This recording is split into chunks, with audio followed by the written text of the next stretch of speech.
It's been crazy. I obviously have never been a part of a release of a soap opera from its inception. This is the first brand new soap opera in 25 years.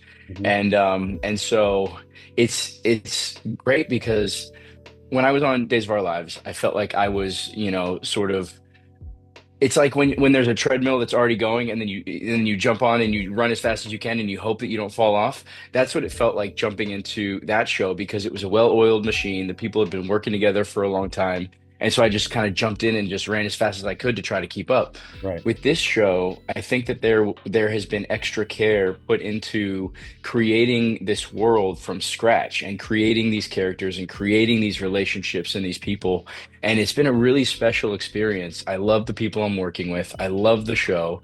And I also love the passion behind it. I feel like not only is CBS really excited about it and putting a lot of, firepower behind the release and getting a lot of people talking about it.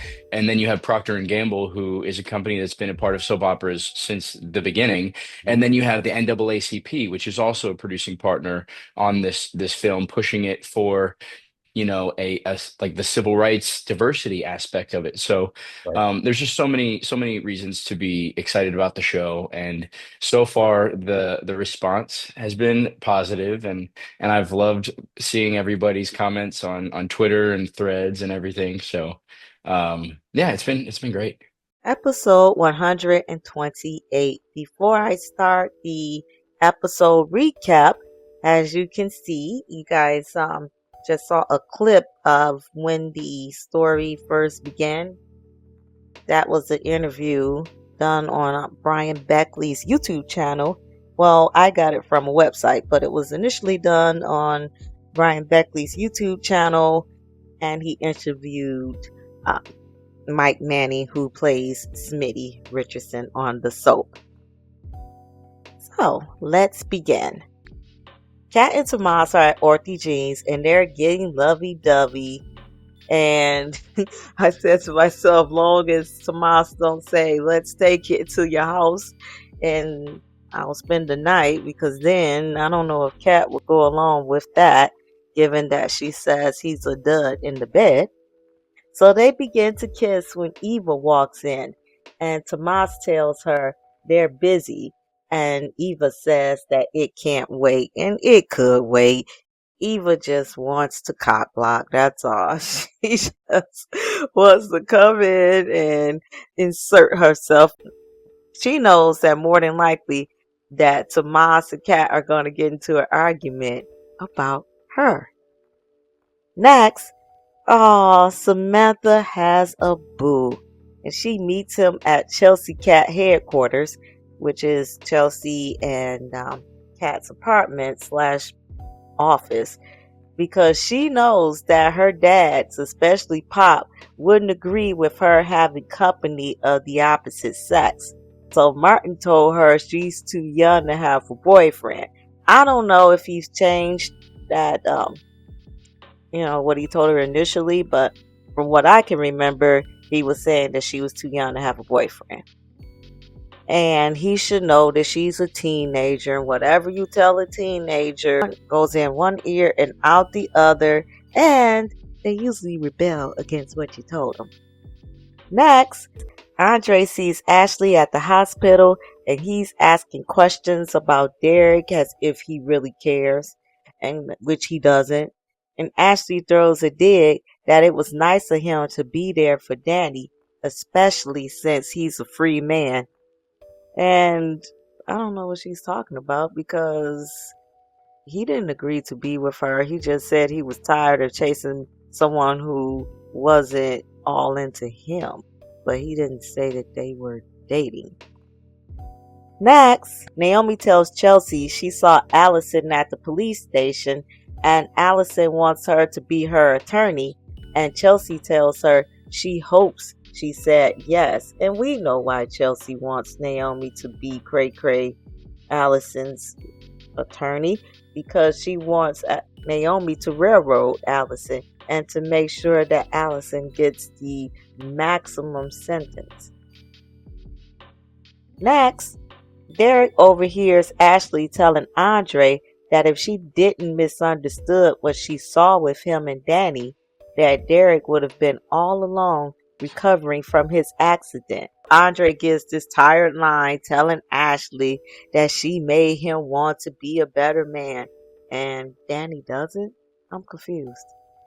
Next, Samantha's new boo is hosting a party with his brother, and he tells Samantha that having a Dupree at his party will make his party. So is he in it for Samantha, or is he just clout chasing? He says that this party everybody will want to go to since a Dupree is there and she will be VIP. So yeah, it sounds like he's clout chasing. I don't know about him. Next, Eva gives a pathetic apology to Kat for Leslie trying to move across the street from her grandparents. And Kat tells her she's always running interference for her mama, so the apology is insincere.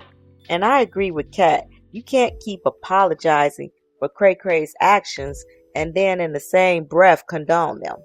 So Tomas tells Kat she's not being fair. And I tell you, Tomas doesn't learn. He doesn't know when to be quiet. He should have shut up, sat this out, and let the two sisters go at it, which they always do. So Kat tells Eva sorry isn't an eraser, and no amount of DNA can erase what she did. So Eva tells her she doesn't know why she tried and gets up to walk away. So Tomas calls Kat a mean girl, and he shouldn't have said that, because I don't know about Kat, but I would have lost it, because you supposed to be my boyfriend. How the hell is you calling me a mean girl, taking up for this girl who you know, even though she's my sister, you know I don't like her. You supposed to be on my side. Next, Danny and Bill are being nice to each other, laughing and reminiscing, and Andre walks in and tells Bill he's in his seat and you could have bought Bill with $1. He was looking like, what did he say? And you could tell he was bothered. So Danny smiles, and she's having a good time with this, as she should. And Bill tells Andre he's the missing breakfast companion he gets. And Danny tells Bill her private life is no longer his business. Exactly. And then she tells Bill, we're finished here. Go on, Daddy Dupree. Put Bill in his place. Next, Naomi asks Chelsea why would she want her to represent Allison?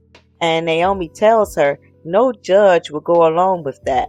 Then she tells Chelsea Allison is going to go to a mental hospital for a long time. But she tells Chelsea that there's no guarantee that another crazy won't come along. And unfortunately, like I said before, that's the world we live in. So Chelsea tells her she refuses to let Allison take her power. Exactly. Just because that happened to her doesn't mean that it's the end of the world. She can recover. Next, Tomas asks Kat what would it take for Eva to prove herself to her.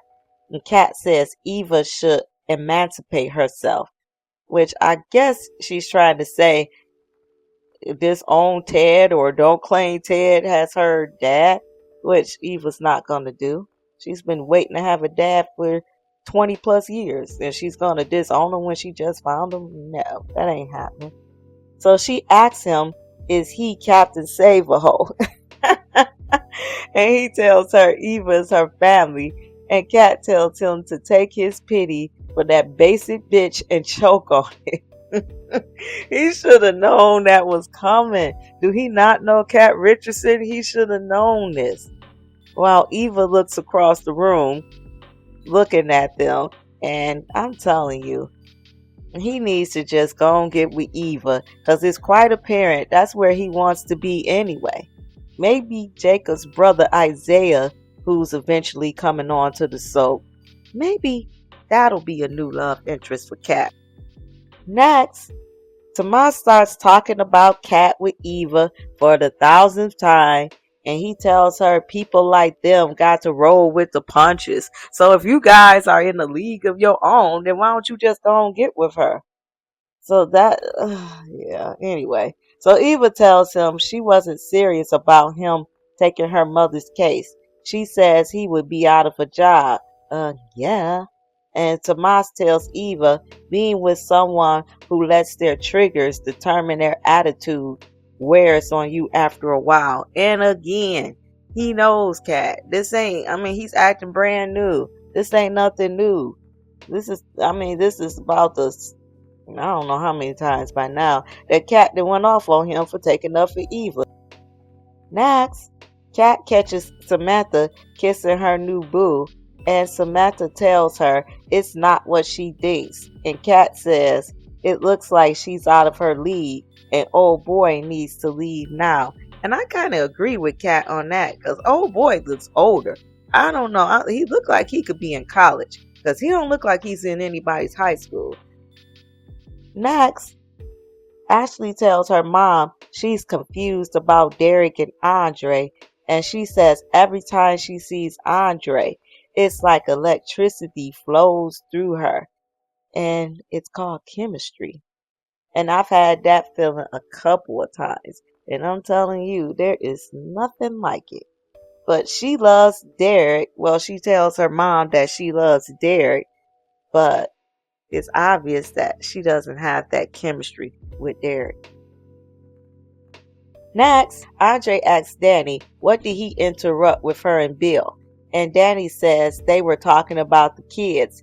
And then Andre says, you mean adult kids? Then Danny asks about his meeting with Ashley. And Andre says he thinks he and Ashley got closure. So Danny grabs his hand and says, why are we still here? And I guess Andre is finally out of the doghouse. Next, Kat tells Samantha what makes her think that she can betray her trust. Samantha pleads to Kat not to rat her out, so Kat told her she has to have company of the male persuasion at her own house. And she tells Samantha she can't have her new boo over at Chelsea Cat anymore. And I don't blame her, because I'm like, you ain't getting pregnant at my house. Don't get pregnant at your own. Next, Samantha's sneaky butt sneaks her new boo back into Chelsea's and Kat's place. You see, that's what I'm saying. This dude's already a bad influence. I'm telling you, I really think he's older. But we'll find out eventually. Next, Kat catches Tomas holding Eva's hand, telling her she deserves so much. And then Kat just walks away. And I'm telling you, she just needs to end it. And I'm telling you, maybe when Isaiah comes to town, she can go holler at him. Because he's a cutie. I would want to holler at him anyway, besides Tomas. But that's just me. Next, Ashley finally decides that Derek is who she needs to be with. This time, I hope she sticks to the decision. And she proposes to Derek. And that ends the episode.